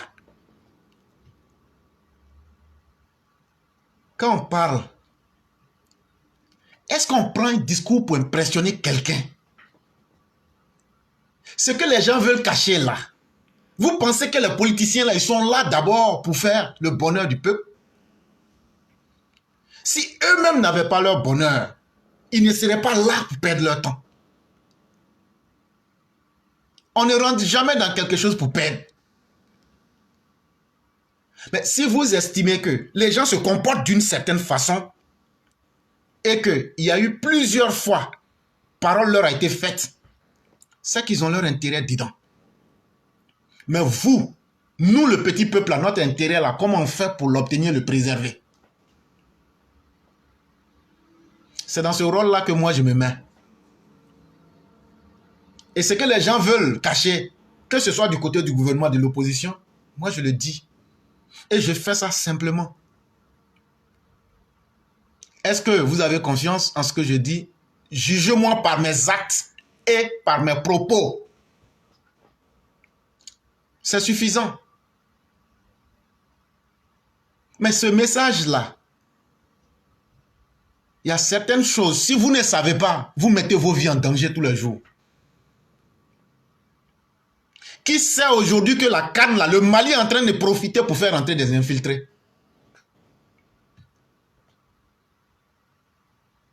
Le Mali, là, ils sont en train de profiter pour faire entrer des proxys de Wagner. Ils sont en train de profiter, soit disant qu'il y a des gens qui rentrent à pied, mais qui sont des agents de reconnaissance. Mais vous, le peuple, si on ne vous dit pas ça, parce que ce que j'ai dit là, un agent pour repérer ses quoi, c'est des gens qu'on fait rentrer, ils vont vérifier les coins. Petit à petit, ils vont marcher jusqu'à Abidjan. Ils vont vérifier les coins et puis ils vont faire la somme des renseignements. Mais toi, quand on te dit ça, ça veut dire quoi? Ça veut dire, soit tu aides le gouvernement de la Côte d'Ivoire à leur donner des informations sur toute personne suspecte. On sait qu'il y a des Tamasheks. On sait qu'il y a des Touaregs au Mali. Mais entre un Touareg et un Russe, il y a une grande différence. Quand un Russe se met en habit traditionnel malien, toujours est-il qu'on saura que c'est un Russe. Nous, on regarde les détails que les gens sautent pour ouvrir les esprits des gens. Mais quand tu donnes une telle information, si toi tu n'informes pas ton papa ou même ta maman qui est au village là, comment ils vont comprendre pour protéger leur vie? Ce n'est pas... C'est cette pitié-là qui fait que je désespère souvent. Je me dis, mais ceux même que tu veux aider à ouvrir leurs esprits et leurs yeux, si eux-mêmes disent, ah finalement même, on est dans l'amusement, mais finalement tu fais comment? C'est ça qui me désespère.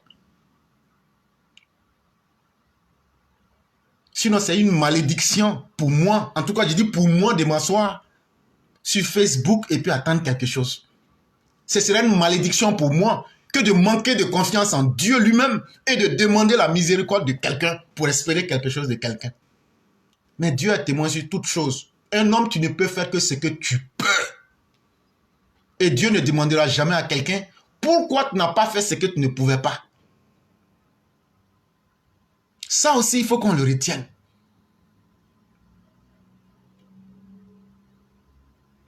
Nous pouvons faire, ne pas dormir, capturer certaines choses, avertir les gens publiquement. Ça, c'est ce que nous pouvons faire. Mais si vous-même, vous ne jouez pas sur votre rôle, les mêmes conséquences vont continuer à s'aggraver. Et un jour, on verra bien ce que ça va donner. C'est ça aussi la réalité qu'il faut expliquer aux uns aux autres. Mais toujours est-il que nous ferions ce que nous pourrions. Je dis bien, on va faire ce qu'on peut. Et donc, chère mère, ne désespérons jamais. Parce qu'un homme, quand tu penses avoir fait ce que tu devrais faire, tu as la conscience plus que légère. Tu regardes les choses se faire parce que tu as fait ce que tu pouvais. Et moi, j'estime que j'ai fait ce que je pouvais. Et donc, je ne peux que regarder la suite et espérer que les choses se terminent dans le bon sens. Mais c'est pour le peuple aujourd'hui que je m'inquiète. Parce que quand tu restes dans l'obscurantisme, quand tu restes dans l'aveuglement, quand tu restes aujourd'hui sans information, tu pars déjà avec un handicap qui peut te coûter la vie. Dans le monde d'aujourd'hui, quand l'information, la bonne, tu ne l'as pas, tu pars avec un handicap qui peut te coûter ta vie. Mais si cela plaît aux gens d'être victimes de leur ignorance, qu'est-ce que nous pouvons faire? On ne peut qu'être désolé, mais on ne peut pas aimer leur vie plus qu'elle-même. Et donc, chère mère, merci pour tout ce que vous avez dit. On espère bien que peut-être certains vont changer, mais bon, on verra bien ce que la vie nous réserve. C'est ce que j'allais dire. Inch'Allah. Vraiment, merci beaucoup. Il y a pas de Vraiment, que problème. Dieu vraiment nous donne beaucoup de santé. Et vraiment, je dis encore merci à Maman Éclaireur. Parce que si Maman Éclaireur n'était pas une bonne femme, je ne crois pas que toi-même tu allais être là pour nous. Donc, ça veut dire que quelque part, Maman Éclaireur, tu joues ton rôle. On te dit aussi merci. Et vraiment, que Dieu nous garde et que Dieu nous donne la santé et nous donne longévité. Amen. Parce que 2025, non, ça sera intéressant. Inch'Allah. Vraiment, merci beaucoup, chère mère.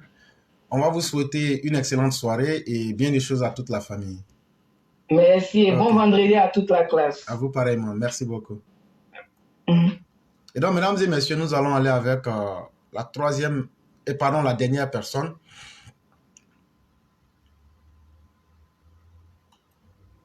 Et il y a notre aîné Mamadou Fadiga qui nous demandait, nous sommes à combien de partages aujourd'hui, mon cher éclaireur? On a 392 partages. Et sur les 392, il y a la Moussa Soro qui dit avoir effectué 100. Donc, à lui, nous disons merci infiniment. Et nous continuons le direct avec la dernière personne qui a bien voulu prendre la parole.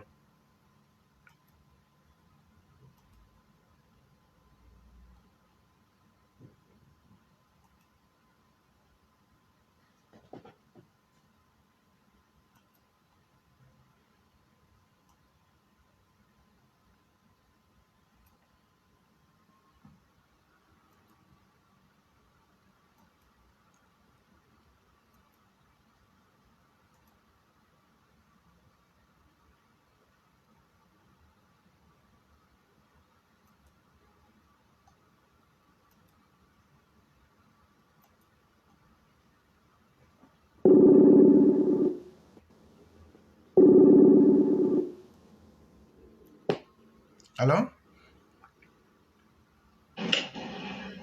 Allô? Allô? Oui, bonjour le grand maître.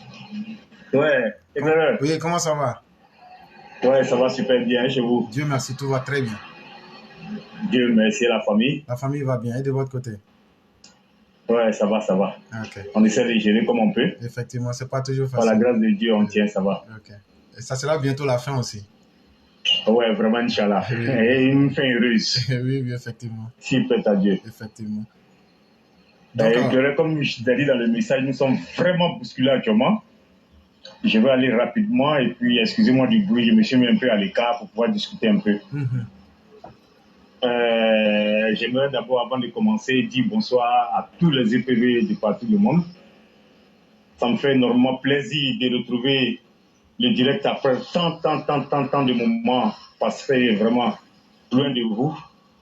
Mais j'étais tout près, comme je l'avais dit la dernière fois. Éclaireur, mon intervention se portera sur trois points essentiels.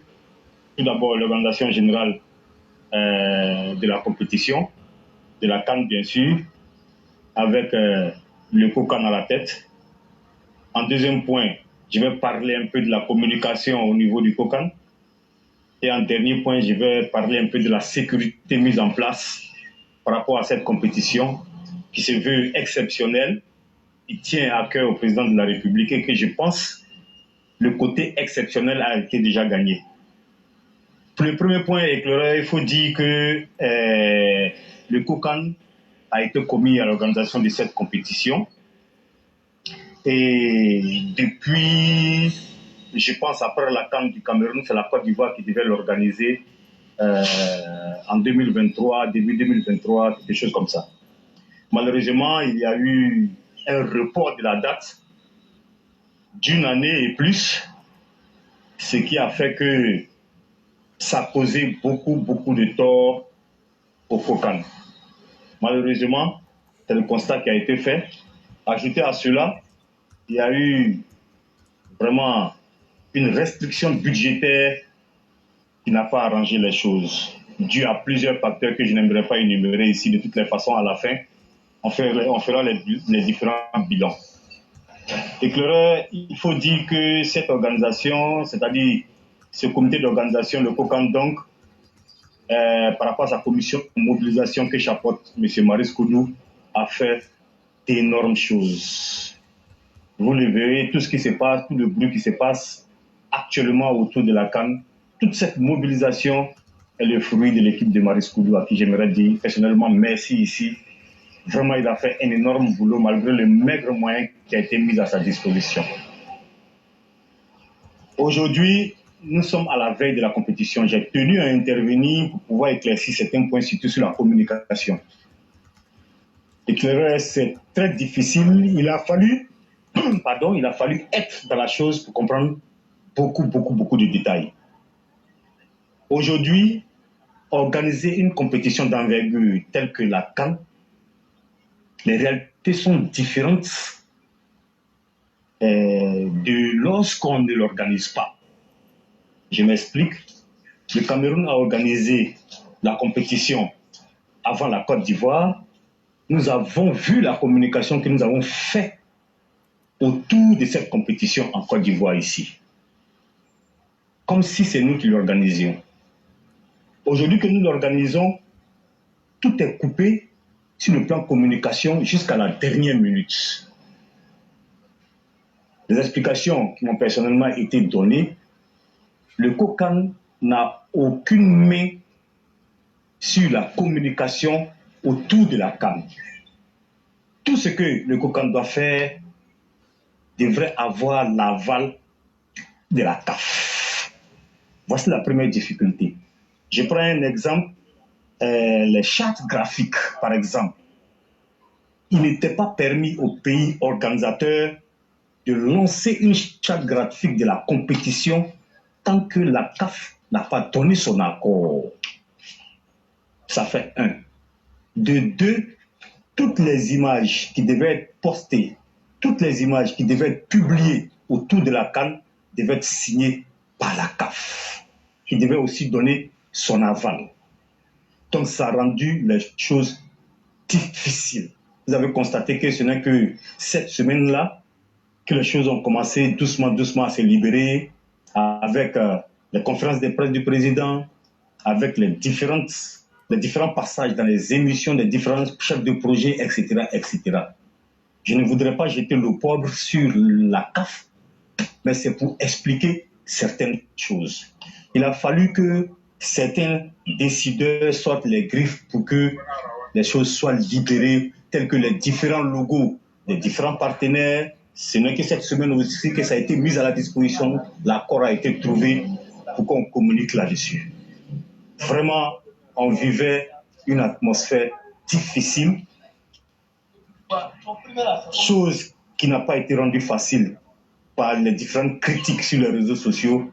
Je comprends cela d'ailleurs, mais il faut dire en conclusion que vraiment la mobilisation est détaillée. Aujourd'hui, presque tous les matchs se joueront à guichet fermé. Preuve d'une mobilisation totale de toute la population ivoirienne et la population des pays frères. Pour terminer avec donc la sécurité, tout a été mis en place. Il n'y a pas de sécurité zéro. C'est l'occasion pour moi d'interpeller les forces de l'ordre commises donc à la sécurité de l'événement. Il va falloir être vigilant. Nous le disons, nous le répétons, ces convois qui rentrent dans le pays doivent être minutieusement fouillés. Ceux qui se disent aussi patriotes que ça dans leur pays pour marcher d'un pays à un autre, il va falloir être vigilant sur tous ces points. J'aimerais donc remercier tous les dirigeants sécuritaires, commencer par le directeur de la police générale, la gendarmerie, les militaires, etc., etc. Tout le monde est en éveil. Il faut être plus que vigilant parce que cette compétition, il y a beaucoup qui essaient de la boycotter d'une manière ou d'une autre. Mais je dis que le pari est déjà gagné, le pari de la mobilisation est déjà gagné. Nous faisons tout pour mettre les choses sur pied pour la cérémonie de demain. Éclaireur, c'est ce que j'avais voulu dire pour mon intervention depuis que je suis là au Kokan. Je n'étais pas intervenu pour faire un point. Il fallait que je rassure un peu les uns et les autres. C'est vrai, sur le plan de la communication, la CAF a la main. Mais ce n'est pas une raison de lâcher prise. Il va falloir que nous fassions notre effort, chacun à son niveau, pour que cet événement soit aussi populaire qu'il ne l'est actuellement. Vraiment, merci beaucoup, Éclaireur. Ce fut un plaisir pour moi d'intervenir. S'il y a des questions, le peu de temps qui me reste, je me ferai fort de les répondre si j'ai la réponse, bien sûr. Merci beaucoup, cher frère. Okay. Vraiment, merci à vous. Merci d'abord pour votre capacité de vous mettre au service même de l'État et de la nation ivoirienne. Et vraiment, moi, je sais toutes les difficultés que vous avez rencontrées, surtout avec la CAF, puisque j'ai été là-bas 2 fois et j'ai vu un peu comment les choses se passaient. Et donc, quand j'imagine cet environnement, je vois que c'est déjà même une prouesse pour vous. Personnellement, moi, je n'ai pas de questions, mais s'il y a des EPV qui ont des questions, vous pouvez les poser rapidement. Comme ça, je vais relayer ça à notre frère ici pour qu'il puisse déjà répondre à ces questions-là. Et donc, comme je disais... Je garde la ligne alors. Oui, vous restez en ligne. Oui, oui. Et donc, vraiment, merci infiniment à tous ceux qui ont contribué à ce que cet événement soit déjà une réussite. Parce que d'aucuns avaient même dit que ça ne se tiendrait pas, ou on avait entendu beaucoup de prononcés négatifs, mais c'est grâce à la détermination des personnes comme vous qu'on en est arrivé à cette organisation-là aujourd'hui. Et je peux aussi vous assurer qu'il n'y a pas d'organisation parfaite, puisque nous sommes dans un monde imparfait. Donc, il ne faut pas demander l'impossible aux autres quand peut-être nous-mêmes n'aurions pas pu faire mieux. Mais déjà, réussir à tenir les défis et à les relever, et c'est une fierté pour nous que l'État et la République aient fait confiance en des EPV comme vous, comme Maurice Koudou, pour en arriver à ce que c'est aujourd'hui. Et bravo surtout à chacun d'entre vous et à toute la Côte d'Ivoire. C'est ce que moi j'allais ajouter. Et je ne vois pas pour l'instant de questions. Et donc, comme c'est de coutume ici, ceux et celles qui prennent la parole, quand vous êtes la dernière personne, on vous laisse directement faire la conclusion. Donc, je dis merci à tous ceux qui nous ont suivis. Merci à tous ceux qui ont mis les cœurs et fait les partages. Et que la grâce de Dieu demeure en nous. Donc, ce qu'on va faire, on va vous laisser faire la conclusion. Merci beaucoup, Éclaireur. Avant de conclure, donc, je dirais que même sur le plan des tickets, vraiment, c'est difficile. Le Kokan aussi n'a pas la main sur les tickets. Tout le monde a pu voir le lien que la CAF a mis sur les réseaux sociaux. C'est par là que l'achat des tickets se fait. Nous bataillons pour trouver au moins un ticket à nos proches, etc. Mais il faut le dire, le premier match pour demain, ce sera difficile d'avoir un ticket puisque tout est off. Comme on le dit, sold out. Guichet fermé pour le match de demain. Maintenant, je ne sais pas si les saboteurs se sont accaparés tous les tickets du stade pour pouvoir les déchirer et ne pas avoir de personnes dans le stade. Ça, c'est une autre paire de manches. Okay. Je remercie donc pour conclure tous les EPV. J'aimerais renchérir sur ce que vous avez dit, Éclaireur. En plus des mamans ouragans, il va falloir que nous-mêmes nous y mettons, la population ivoirienne, pour régler certains problèmes. Je vous en supplie, non, moi je ne vais pas vous supplier, mais je vous en supplie, réveillons-nous. faisons plus qu'on ne le fait. Encourageons les uns et les autres. La communication peut se faire de bouche à oreille. Il y a un EPV qui est intervenu en premier lieu qui l'a dit. La communication est de divers ordres. On peut communiquer par message, on peut communiquer de bouche à oreille, on peut appeler, si on veut même la communication traditionnelle avec les lettres, etc. Pour aller dans les villages les plus reculés, on peut le faire. S'il vous plaît, mettons-nous au travail, aidons le président de la République. Il a déjà fait sa part. Quand vous voyez la Côte d'Ivoire aujourd'hui, tout a changé. Je dis bien, tout a changé. C'est vrai que les travaux ne sont pas finis, mais le président de la République ne le fait pas pour lui-même. Sinon, il aurait gardé son argent pour le faire dans sa maison ou dans son jardin. Mais il le fait pour toute la Côte d'Ivoire. Ce monsieur mérite aide et considération. À tout le peuple de Côte d'Ivoire, n'écoutons pas les fauteurs de troubles, les menteurs, les vendeurs d'illusions. La Côte d'Ivoire est debout. Aidons le président à ne pas faire tomber ce pays-là, sur tous les plans. Je remercie donc tous les EPV qui sont ici chaque jour et je réitère encore mon engagement à aider tout un chacun des EPV et même ceux qui ne sont pas des EPV qui sont dans le besoin. Je me fais fort d'être présent pour pouvoir aider tout le monde. Mes derniers mots sont des cris de cœur à l'égard des différentes localités, notamment les villes hautes de la compétition. Je prends le cas d'Abobo que je fréquente régulièrement. L'insalubrité n'a pas encore trouvé une solution. Vous passez dans les quartiers aujourd'hui, même les rues les plus renommées d'Abobo, la première chose qui attire votre attention, c'est la saleté. Si je parle d'insalubrité, peut-être beaucoup ne comprendront pas, c'est la saleté. La saleté des rues, ce n'est pas fait pour arranger l'image de la Côte d'Ivoire lors de cette compétition-là. Il faut que les différents maires se réveillent pour donner au moins un coup de balai. Mais en même temps, les populations aussi, chacun peut nettoyer devant chez soi pour qu'au moins tous les travaux qui ont été effectués ne soient pas entachés d'irrégularité. Merci beaucoup à tout le monde. Je salue tous les EPV. Je salue Sali. Je n'ai pas eu l'occasion de lui présenter personnellement, de vive voix mes condoléances pour le décès dernier. Mais je profite pour lui dire Allah Inetarabala.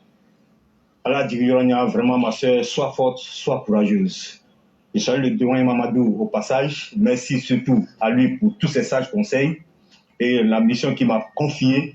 Je tiens toujours, lui et OD, je tiens toujours à cette mission. Je suis en train de forcer. Dès qu'il y aura une issue, je leur ferai signe. Éclaireur, merci beaucoup à toi aussi de sacrifier tout ce temps-là, vraiment sans rien attendre. Ce sacrifice est énorme. Vraiment que Dieu te grandisse, que Dieu te rende vraiment grand, que Dieu te donne à toi et à ta famille plus que ce que vous désirez de positif. Merci beaucoup, cher frère. Je pense que j'en ai fini. Okay. Demain est un autre jour, Inch'Allah. Okay. Vive la Côte d'Ivoire, vive la Cannes, vive la Canado. Il y a Ado 100% qui disait qu'il attendait toujours ces vidéos. Okay. D'accord, il n'y a pas de souci, ça sera fait. Okay. Donc, merci à vous. Donc, c'était là, moi, et puis bon, demain, c'est un autre jour, comme le dirait l'autre. Merci infiniment et que la grâce de Dieu demeure en nous. Amina, merci bien. Merci infiniment et excellente soirée à tous et on se retrouve demain.